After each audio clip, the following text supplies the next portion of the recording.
ఈ స్తోత్రము దేవదేవునికి వందనములు. ప్రభు అయినటువంటి యేసుక్రీస్తు నామంలో మీ అందరికీ శుభములు తెలియజేస్తున్నాను. ప్రియ సహోదరి సహోదరుడా, దేవుని యొక్క వాక్యం సెలవుస్తుంది. మరి మనం తెలుసుకున్నాం కదా, ఇస్సాకు కుమారులైనటువంటి యాకోబు అలాగే యాసావు. యాసావు అనగానే ఎర్రనివాడు, యాసావు అనగానే ఎదోము అనగానే యాసావు అని మనం విన్నాం. ఈ యొక్క యాసావు చూసుకున్నట్లయితే పూట కూటి కోసం తన యొక్క జ్యేష్ఠత్వాన్ని అమ్మేసుకున్నటువంటి వ్యక్తి. పూట కూటి కొరకు అంటే దేవునికి విరోధంగా జీవించాడు. ఏ విధంగా ఇదైపోయారో మనం చూసాము. అయితే ఈ యొక్క యాసావు అనగానే ఎదోము అనగానే యాసావు అని మనం చదువుకున్నాం కదా. ఈ యాసావు సంతతి వారు ఈ ఎదోమీయులు ఎంత భయంకరంగా జీవించారో. ఎందుకనంటే వారికి ఉన్నటువంటి పరిస్థితిని బట్టి, వారు ఎత్తైనటువంటి పర్వతంలో ఉన్నటువంటి ఆ స్థితిని బట్టి, వారికి కలిగిన దానిని బట్టి, వారి యొక్క జ్ఞానాన్ని బట్టి వారు వెర్రవీగిపోయారు. మనం ఎప్పుడు కూడా ప్రియ సోదరి సోదరులారా, దేవుని యొక్క వాక్యం చాలా విలువైనది, అమూల్యమైనది. మనం ఎప్పుడు కూడా గర్వపడకూడదు. మనకి ఎంత ఉన్నా సరే మనల్ని మనం తగ్గించుకోవాలని దేవుని యొక్క వాక్యం సెలవుస్తుంది. ఈ ఓబేద్య గ్రంథంలో చూసుకున్నట్లయితే ఇదిగో దేవాతి దేవుడు ఓబేద్య దర్శనము ద్వారా దేవుడు ఈ విధంగా మాట్లాడుతున్నాడు. ఎదోమును గురించి ప్రభువు యెహోవా సెలవిచ్చినది, యెహోవా యొద్ద నుండి వచ్చిన సమాచారం మాకు వినబడెను. ఎదోము మీద యుద్ధము చేయుము, లెండని జనులు రేపటికై దూత పంపబడి ఉన్నాడు. నేను అన్యజనులు నిన్ను అల్పునిగా చేసి తిని నీవు బహుగా తృణీకరింపబడదువు. చూడండి, అన్యజనుల్లోనే నేను నిన్ను అల్పునిగా చేసి తిని నిన్ను తృణీకరింపబడతారు. ఎందుకు? నీ యొక్క సొంత సహోదరులనే నువ్వు విమర్శించావు, విరోధంగా జీవించావు, శత్రువులకు పట్టించావు, అవకాశం దొరికినప్పుడల్లా వారిని హింసించావు నువ్వు.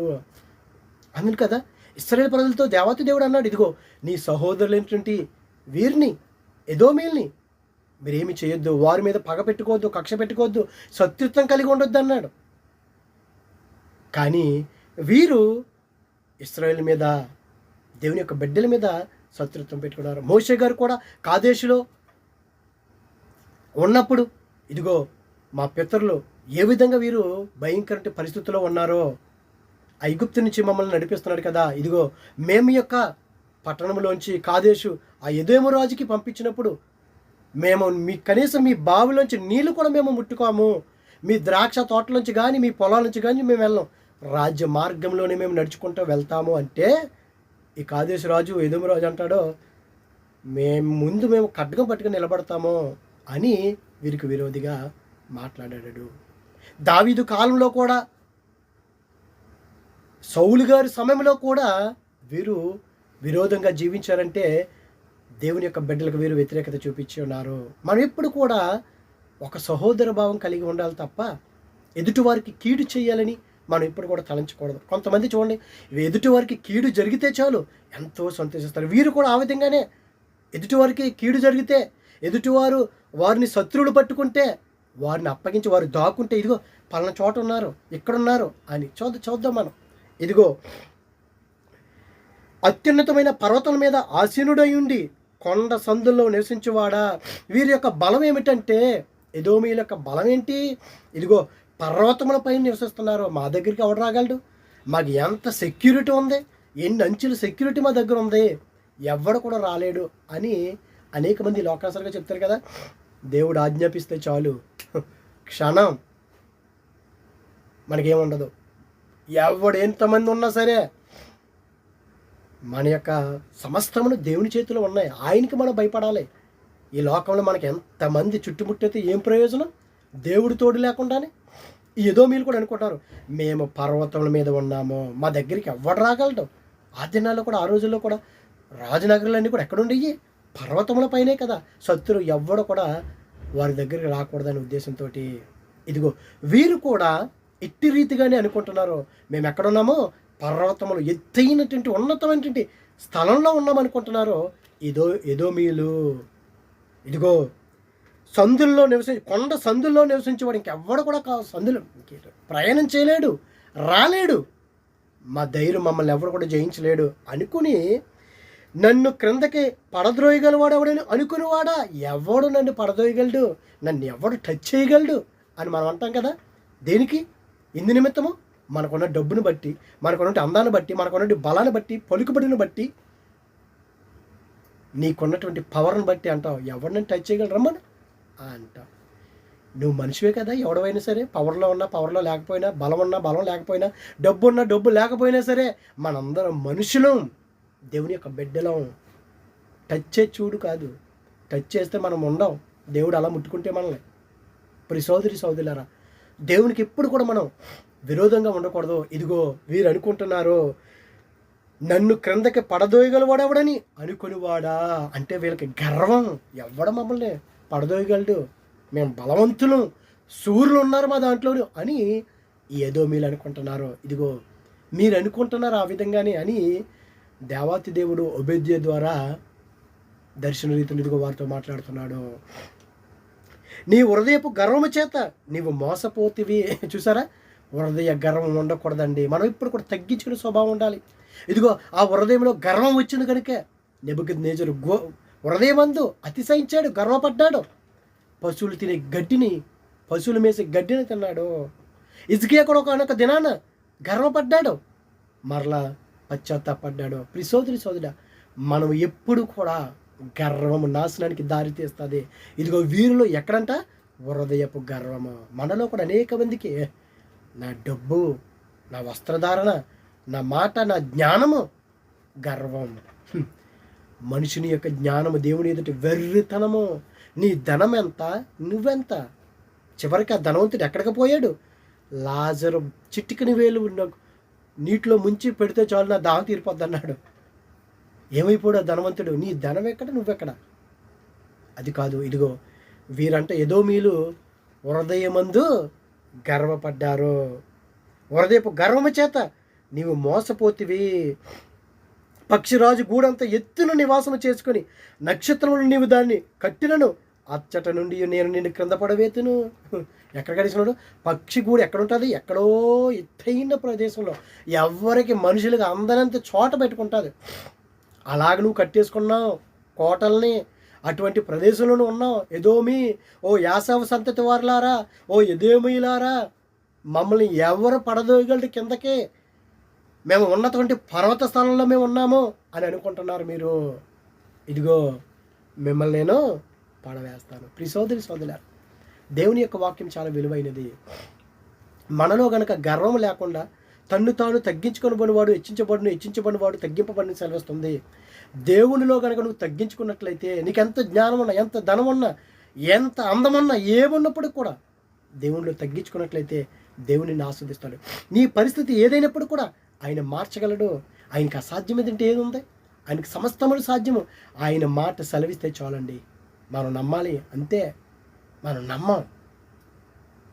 ఇదిగో వీరు ఎంత భయంకర పరిస్థితులు ఉన్నారో. కన్నము ఇదే యెహోవాకు చోరులే కానీ రాత్రి కణం వేరే కానీ నీ మీదకు వచ్చిన ఎడల తమకు కావాల్సిన మట్టుకు దోచుకుందరు కదా. ద్రాక్ష పండ్లు ఏరువారు నీ యొద్దకు వచ్చిన ఎడల పరిగి ఏరుకుని వారు కొంత ఉండనిత్తురు కదా. నిన్ను చూడగా నువ్వు బొత్తిగా చెడిపోయి ఉన్నావు. చూడండి, పరగ ఏరుకునేవారు కనీసం ఆ కట్టేవారు ఏం చేస్తారో వదిలేస్తూ ఉంటారు. కొంత పాపం పేదవాళ్ళు కావాల్సిన వారు ఏరుకుంటారు. వారికంటే నువ్వు మరీ దరిద్రులాగా ఉన్నావు. నువ్వేది విడిచిపెట్టట్లేదు. ఎదోమీలారా, మీరు మారండి అంటున్నాడు.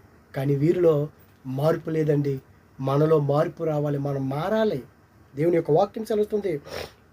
యాసావు సంతతి ఆయన అంటున్నాడు, నిన్ను చూడగా నీవు బొత్తిగా చెడిపోయి ఉన్నావు. యాసావు సంతతి వారు సొమ్ము సోదా చూడబడును, వారు దాచిపెట్టిన ధనవంతియు పట్టుబడను. చూడసారా, ఈ లోకంలో అనేక మంది నాయకులు కావచ్చు, ధనవంతులు కావచ్చు, ఎక్కడ దాచుకుంటున్నారండి ధనాన్ని? బాత్రూంలోను, గొట్టాల్లోను, పైపుల్లోను, లేకపోతే భూమి కింద ఎక్కడ పడితే అక్కడ. ఎక్కడిది ధనం? సంపాదించిందా? నాయకులు కావచ్చు, అధికారులు కావచ్చు. ఇదిగో అరాచకంగా చేసినటువంటి ధనము, అవినీతి సొమ్ము. నాయకులు కావచ్చు, అధికారులు కావచ్చు. అధికారులకు బహుమానాలు ఇవ్వకపోతే పనులు జరగవంట.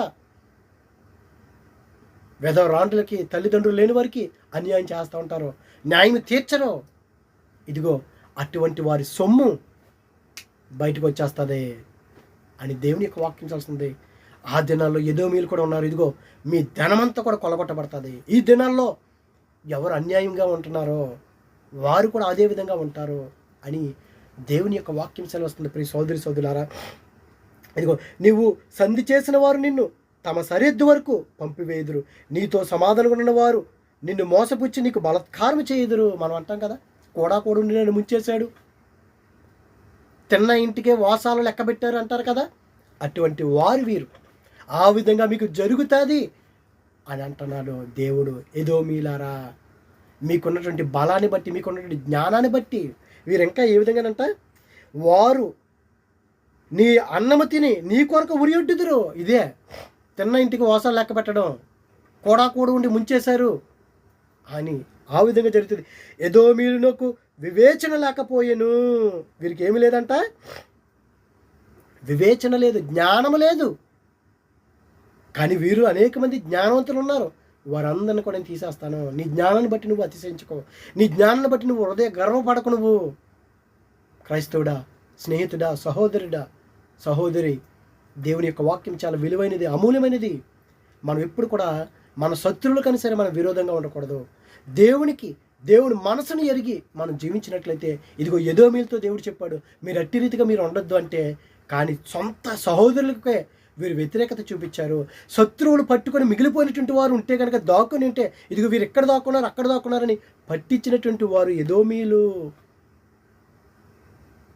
ఆ విధంగా ఉండకూడదు. మనం కూడా అంటాం కదా, ఎవరైనా దొరికిపోయారు, దొరికాడా వీడికి ఇలాగే జరగాలి, వీడికి ఈ విధంగానే ఉండాలి అని మనం చెప్పుకుంటూ ఉంటాం.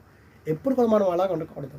అయ్యో వీడు చెడ్డవాడైనా సరే, అయ్యో వాడిని క్షమించండి అయ్యా, అయ్యో వాడికి రక్షించండి అయ్యా, వాడిని మార్చండి అయ్యా అని మనం ప్రార్థన చేయాలి తప్ప ఒకరు కీడు జరిగిందని మనం సంతోషించకూడదు. వీరంతా ఆ విధంగానే చేశారు. చదువుదాం, ఇంకా ఉంటుంది.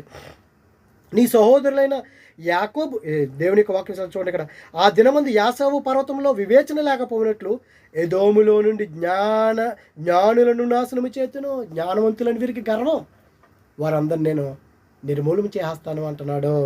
ఇదిగో ఇదే యెహోవా వాక్కు, నీ సహోదరులను యాకోబు సంతతికి నీవు చేసిన బలత్కారమును బట్టి నీవు అవమానం నొందుదువు, ఇక ఎన్నటికి లేకుండా నీవు నిర్మూలమగుదువు. నీవు పగవాడువై నిలిచిన దినము మందు పరదేశుల వారి ఆస్తిని పట్టుకుని పోయిన దినమందు అన్యులు వారి గుమ్మల్లో చొరబడి యెరూషలేము మీద చీట్లు వేసినందు దినం నీవు వారితో కలిసి కొంటివి కదా. ఇదిగో యాకోబు నీ సహోదరుడు సంతతి వారికి నీవు చేసిన బలత్కారం బట్టి, చూసారా, సొంత వారే సొంత కుటుంబంలోనే బలత్కారం చేయబడుతున్నారు, సొంత స్నేహితులకే బలత్కారంగా పట్టుకోబోతున్నారు. మనం ఆ విధంగా ఉండకూడదు. కూడా ఉండి నమ్మించేసి తడిగుడ్డతో కోసేసారంట, చూసారా, ఆ విధంగా ఉన్నారు ఎదోమీలు. అట్టి రీతిగా మీరు ఉండకూడదు ఇదిగో అని దేవుడు వారితో మాట్లాడుతున్నాడు. ఆయన అంటున్నాడు, నీ సహోదరుని శ్రమానుభవ దినమును చూసి నీవు ఆనందమందుతగదో. ఒకడికి ఆపద కలిగినప్పుడు, ఒకటి కీడు జరిగినప్పుడు మనం ఆనందించకూడదండి. అయ్యో వాడి శ్రమలో ఉన్నాడు, నా శత్రువు అని సరే, ప్రభువా వాడిని రక్షించండి అయ్యా అని. అసలు మన సహోదరుడు కాదు కదా, మన పక్కన ఉన్న వారికే మనకి ఏదైనా జరిగితేనే మనం పట్టించుకోము. మనం ఆ విధంగా ఉండకూడదని దేవుని యొక్క వాక్యం చేస్తుంది. కీడు జరిగితే కనుక నువ్వు ఆనందించకూడదు, వారి కొరకు ప్రార్థన చేయాలని దేవుని యొక్క వాక్యం. యోధా వారి నాశన దినములను వారిని స్థితిని చూచి నీవు సంతోషింపతగదు. ఒకరికి అన్యాయం జరిగినప్పుడు, ఒకరు ఆపదల్లో ఉన్నప్పుడు నువ్వు సంతోషించకూడదు. అవసరమైతే తగినంత సహాయం చేయాలి. మనకు తెలిసిన వారికే మనం సాయం చేయము, తెలియనటువంటి వారికి ఇంకేం సాయం చేస్తాం మనం? మన శత్రువులకి సాయం చేస్తాం మనం? ఎంత భయంకర పరిస్థితి అండి. తెలిసిన వారికి కూడా వారిని ఆదరించాలి, ప్రేమతో మాట్లాడాలి, కనికరించాలి. ఆ విధంగా ఉండమని దేవుని యొక్క వాక్యం చేస్తుంది. కానీ వీరు విరోధముగా, వ్యతిరేకంగా ఉన్నారు. వారు పట్టబడిన దినాన్న వారిని చూసి అంటావా వీరు సంతోషించారు, అది తగదని అంటున్నాడు. నా జనులు ఆపద్యను నీవు వారి గుమ్మంలోనికి చొరబడ తగదు, వారి ఆపద్యను నీవు సంతోషపడుచు వారి బాధను చూడ తగదు, వారి ఆపద్యము నీవు వారి ఆస్తిని పట్టుకొన తగదు, వారిలో తప్పించుకొని వారిని సమరించుటకు అడ్డుత్రోవలు నీవు నిలువ తగదు, శ్రమ దినమందు అతనికి శేషించిన వారిని శత్రువుల చేతికి అప్పగింప తగదు. చూసారా, శ్రమలు వచ్చినప్పుడు, ఇరుకులు వచ్చినప్పుడు, శత్రువులు పట్టుకున్నప్పుడు దాక్కున్నటువంటి వారిని, మిగిలిపోయినటువంటి వారిని మరలా ఇదిగో వీరు ఎక్కడున్నారు అక్కడున్నారు అని చూపించి మిగతా వాళ్ళని పట్టించేశారు. ఎవరిని? సొంత సహోదరులనే, ఎదోమీలు, ఇశ్రాయేల్ని. అంత భయంకర పరిస్థితి. ఇదిగో చూడండి, దేవుని యొక్క వాక్యం చదువుతుంది, అప్పుడు నీవు చేసినట్టే నీకును చేయబడును. చూసారా, అప్పుడు నువ్వు చేసావు, నీ సహోదరుని పట్టుకుని వారికి శత్రువులకు అప్పగించావు, దాక్కున్నటువంటి వారిని. వారికి విరోధంగా నువ్వు మాట్లాడావు, వారికి విరోధంగా నువ్వు జీవించావు. వారు అపాయ స్థితిలో ఉంటే, వారికి కీడు జరిగితే నువ్వు సంతోషించావు. అప్పుడు నువ్వు చేసావు కదా, ఇప్పుడు నీకు జరుగుతుంది. ఇప్పుడు సోదరి సోదరులారా, దేవుని యొక్క వాక్యం చేస్తుంది కదా, ఏది విత్తుతావో అదే నువ్వు కోస్తావు. ఒకరికి మనం ఎప్పుడు కూడా కీడు చేసే విధంగా మనం ఉండకూడదు. ఇదిగో అయ్యో, ఇదిగో నువ్వు ఏదైతే కనుక వేసుకున్నావు అదే నీ మీదకి వచ్చింది అంటాం కదా, నువ్వు మోసుకున్నది నీ మీదకి వచ్చింది అంటారు, నువ్వు చేసుకున్నదే నీ మీదకి వచ్చింది అంటారు. అప్పుడు నువ్వు చేసావు, ఇప్పుడు నీకు వస్తుంది. చాలా జాగ్రత్తగా ఉండాలండి మనం. ఒక్క మాట కూడా అన్యాయంగా మనం మాట్లాడకూడదు, ఒక క్రియ చేయకూడదు. ఎంత జాగ్రత్తగా ఉండాలండి. ఆ విధంగా మనం జీవించగలుగుతున్నామా? దేవుని యందు భయభక్తులు కలిగి మనం జీవించగలుగుతున్నామా? ఒకసారి మనం పరీక్షించుకుందాం ప్రియ సోదరి సోదరులారా. దేవునికి విరోధంగా కాకుండా, దేవుడి మనసును ఎరిగి ఒకరిని ఆదరించేవారుగా, ఒకరిని ప్రేమించేవారుగా, ఒకరికి న్యాయం చేసేవారుగా అట్టి రీతిగా జీవించినట్లయితే దేవుడు ఆస్వాదిస్తాడు. ఈ ఎదోమీలైతే లేదు, ఒకే తల్లి గర్భం నుంచి వచ్చారు కదా యాకోబు గారు, యాసోబు గారు. ఎందుకు ఈ సంతతి వారు ఈ విధంగా అయిపోయారు? అయ్యో, ఎంత భయంకరమండి. ఇదిగో నువ్వు అప్పుడు చేసినట్టు నీకును చేయబడును, నువ్వు చేసిన దానినే నీ నెత్తి మీదకి వచ్చును అంటాం కదా. అయ్యో, నువ్వు చేసుకున్నదే నీ నెత్తి మీదకి వచ్చిందిరా అంటారు. అప్పుడు నువ్వు చేసుకున్నావు, ఇప్పుడు నీ నెత్తి మీదకి వచ్చింది. బీ కేర్ఫుల్ అంటున్నాడు దేవుడు. మనం ఒకవేళ ఆ విధంగా ఉంటున్నామేమో, ఆ విధంగా ఉండకూడదని దేవుని యొక్క వాక్యం సెలవుస్తుంది. మీరు నా పరిశుద్ధమైన కొండ మీద త్రాగినట్లు అన్ని జనులందరూ నిత్యము త్రాగుదురు, తాము ఎన్నడూను నిండని వారినట్లే వారేమి మిగలకుండా త్రాగుదురు. అయితే సియోను కొండ ప్రతిష్ఠితమగును, తప్పించుకుని వారు దాని మీద నివసింతురు. యాకోబు సంతతి వారు తమ స్వాస్థ్యములు స్వతంత్రించుకుందరు. అంతే కదా, దేవుని యొక్క బిడ్డలే స్వతంత్రించుకుంటారు. ఎవరైతే కనుక నీతిగా, న్యాయంగా, యథార్థంగా జీవిస్తారో. మనం ఇప్పుడు కూడా అన్యాయంగా ఉండకూడదండి. ఇదిగో యోసేపు గారు ఎన్ని కష్టాలు వచ్చినాయండి. ఎక్కడో అన్నదమ్ములు అమ్మివేస్తే ఐగుప్తీలకి, ఇదిగో ఒక్క మాట కూడా మాట్లాడలేదండి. మనమైతే కనుక ఏదైనా చిన్న పరిస్థితి ఏర్పడితే చాలు, ఇదిగో ఉన్న మాట లేని మాటలు అనేకటువంటి మాటలు మనం మాట్లాడుతూ ఉంటాము. యోసేపు గారు ఎక్కడ కూడా తనకు కలిగినటువంటి బాధను ఎక్కడ కూడా, తన చేయకపోయినటువంటి తప్పు కూడా శిక్షణ అనుభవించిన ఎక్కడ కూడా నోరు విప్పలేదు కదండి. ప్రభువైనటువంటి యేసుక్రీస్తుని కూడా వెనకాల నుంచి ఒకటి తన్నాడు, ముందు నుంచి ఉమ్ము ఊసాడు, పక్కలో బల్లిపు పోటు పొడిచారు. నిన్నెవడు చేశాడు చెప్పుడు అంటే, ఆయన సర్వసృష్టికర్త, ఆయనకి తెలియదా? కానీ తను తాను తగ్గించుకున్నాడండి ఆయన. అదే హృదయపు గర్వము ఆయనలో లేదు, యోసేపులో కనపడలేదు. తను తాను తగ్గించుకున్నాడు కనుకే ఐగుప్తు దేశంలో ఉన్నతమైన స్థితిలో దేవుడు నిలబెట్టాడు. ప్రియ సోదరి సోదరుడా, ఇదిగో దేవుని యొక్క వాక్యము మనం నిజంగా విని గ్రహించినట్లయితే, ఇందులో సారాన్ని కనుక మనం తీసుకున్నట్లయితే ఆశీర్వాదం అనే కాదు, పాపాన్ని విడిచిపెడితే అదే నీకు ఆశీర్వాదం. ఇదిగో ఐగుప్తులో దేవుడు ఉన్నతమైన స్థితిలో దేవుడు రాజు తర్వాత రాజుగా యోసేపుని నిలబెట్టుకున్నాడు. ఈ దినాన నీ స్థితి ఏమైనా, నీ పరిస్థితి ఏమైనా సరే దేవుడు మార్చగలడు. నీ హృదయపు గర్వాన్ని తీసే, ఇదిగో నీ జ్ఞానాన్ని బట్టి నువ్వు అతిశయిస్తున్నావేమో, ఒకటి కీడు జరిగితే నువ్వు సంతోషిస్తున్నావేమో, అప్పుడు నువ్వు చేసావు, ఇప్పుడు నీకు జరుగుతుంది.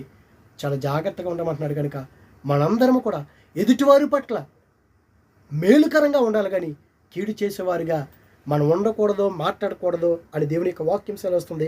ఆయన అంటున్నాడు, ఇదిగో యాసవ సంతతి వారు వారికి కొయ్యలుగా ఉందరు, యాసవ సంతతి వారిలో ఎవ్వడును తప్పించుకొనకుండా యోసేపు సంతతి వారిలో ఉండి వారిని కాల్చుదురు. యెహోవా మాట ఇచ్చున్నాడు.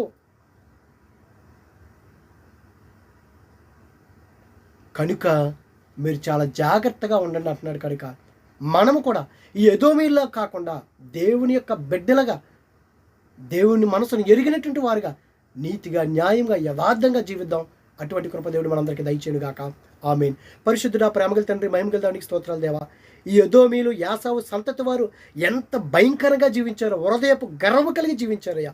ఆ విధంగా కాకుండా నీకు ఇష్టం బిడ్డలుగా మమ్మల్ని మేము తగ్గించుకొని ప్రభా, నీకు లోబడి మేము జీవించడం మాకు సాయం దయచేయమని క్రీస్తు నామములో అడుగుచున్నాం పరమ తండ్రి. ఆమేన్.